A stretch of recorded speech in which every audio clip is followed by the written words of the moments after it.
Hello, friends. Once again, Jim Caldwell here, the Marketing Director and Public Relations Manager for Kentucky Educational Development Corporation, easier said as KEDC. We have our upcoming AI Summit that will be rolling our way here on July 21st, 22nd, and we have a number of presenters. We have a number of vendors that can help enhance your classroom into the 21st century, deeper into it. So that's what we're looking at here as we continue to move forward. And on this particular episode, we've got Jon Decker. He is the Vice President at Goblins. Jon, we appreciate you joining us here today. Thanks, man. Happy to be here. So you're the VP at Goblins. Tell us what Goblins is. Oh, man. People ask that all the time, like, how'd you get the name? But very simply, what we are is a one-to-one tutor for everything secondary math, about fourth grade and up. And we're using AI to see much more of a student's experience, their process of math, what they conceptually know, and then coach them up from that misconception, using things like their handwriting. So we can see their handwriting, their voice, a natural conversation. They can text to us in any language, and we're going to be able to pick up those misconceptions, coach them up in real time. And really the thought behind it is, how can one teacher be in 30 places at one time right now? That's impossible. But with us, they can do that. Oh, wow. That's a great concept right there. I think the last statement you made, that really says it all about what kind of service and what this provides for people right there. How can they be in 30 places at once? And this is how. Can you go into a little more detail on what some of that means? Sure. And just kind of happy to talk to you about the reason why about it. I'm not the founder of Goblins, but what I am is I saw Goblins at a very early stage, myself and my brother who worked together. But the founder had this idea that he was in the math classroom and thought, you know what? I have 30 kids. They're on all different levels of understanding. Their heads all over the place. But when I sit one-on-one with them, we can actually make some forward progress. So there wasn't anything like that out there. There's some things that tried to do it. So he's like, I'll just build it. So fast forward to about 2 years later, and we've really been on the market for just a little over a year. And now we're in classrooms all across the country and the world and right there in your state. People ask me about the name, so I thought it's good to explain. Goblins. What is Goblins? Well, why is Apple Apple? But I guess the original concept was there's an alternative universe where the goblins are good at math and they're teaching the kids of Earth. So that's like a interesting backstory to it. I love that. No, that's good. But you made a good point there by saying, why is Apple Apple, right? Yeah. And we all know that company, around the world, and hopefully instructors and educators will also know yours as well.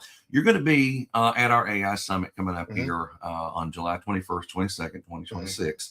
And you'll be talking to some of the educators. You'll be talking to some of the administrators as they come through. What do you want them to kind of take away from any conversation that you have and any fear that they might have with the introduction of AI into your product as well? Okay, well, that's kind of two things, but I'll address the first things first. What I want people to understand is that Goblins equals growth, and it truly does. There's a lot of products out there with very suspect case studies that have been on the market for years, that schools have used for years, that have not moved the needle with students, especially in the area of secondary math.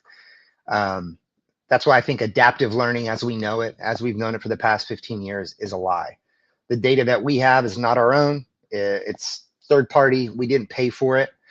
We see astronomical gains in students using Goblins because we see more of their process with math. We see a complete picture. And because we can coach them up in real time, when students do 2 problems per week in Goblins, 2, that's like nothing. Because there's live one-to-one coaching in there, we see they gain an extra 3 months in learning. You take that slide and you scale it up to 10 problems a week, which is a really light lift. Students doing 10 problems per week, they gain about 1.8 additional years of learning.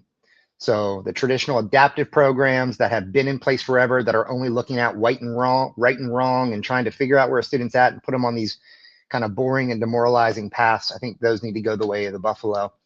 And for the fears of AI, I can tell you as a parent of 3 kids, I think the fear is real. How much of it, how much does it know about us? What do our kids have access to? What kind of safeguards can be in place? Kind of full stop for us is that we're not a chatbot. Your students' data doesn't train ours. We're FERPA COPA compliant in all 50 states. We're SOC 2 compliant. We learn the students and we build a model of them as a math learner so we can hone in our coaching and hone in our tutoring, but they're never training us. They can't talk to us about anything else besides math. We redirect. We have teacher alerts, admin alerts for anything inappropriate. We have cheating detection built in. So it's robust and safe and able to be used all across without any fears or worries. See that, and that's what a lot of parents want to hear too, right there. What you were just talking about, because we've entered a new era, and here's what's funny about it, John. We've entered it so fast. You just go back a few years, and then ChatGPT really started to shine out there in the consumer world. And then all of a sudden we've got all these others, from Claude to Gemini to others that I don't even know about yet.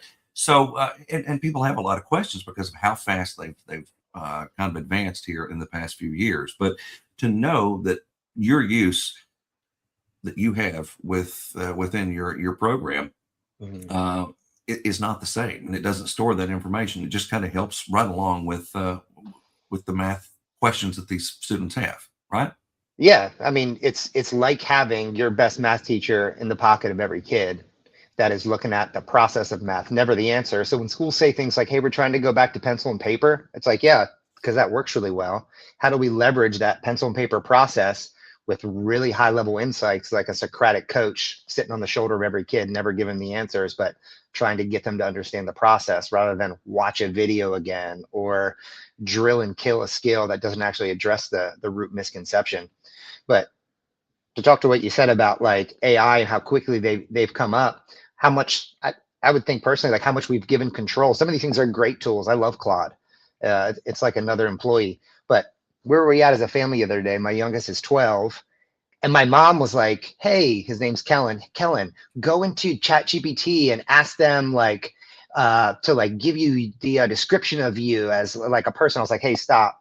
I was like, he's 12. I don't want ChatGPT to know who he is yet. I was like, I don't want him feeding that and ChatGPT spitting out his profile and then doing whatever they do with that data.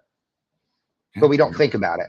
We don't. You're absolutely right. We've got it, and most of us have in everyday life. Like you said, Claude's like another employee to you. So yeah, I totally get it. Before we go, because we're just going to keep this real short for everybody out there watching, I just want you to kind of give a little pitch to everybody to come visit you, hang out with you as we get into our AI Summit here in Lexington, Kentucky on July 21st, 22nd. Man, I would say to come hang out with me. There's nothing special about me personally. I would say if you are totally happy, if you look at the last 5 years of your math scores, if you're happy with the trajectory and the things you've been paying for, we probably don't need to chat about Goblins. But if you've been putting out district money for tools that have not really moved the needle and they're just things that keep teachers happy, we should talk, because we can actually give you return on investment.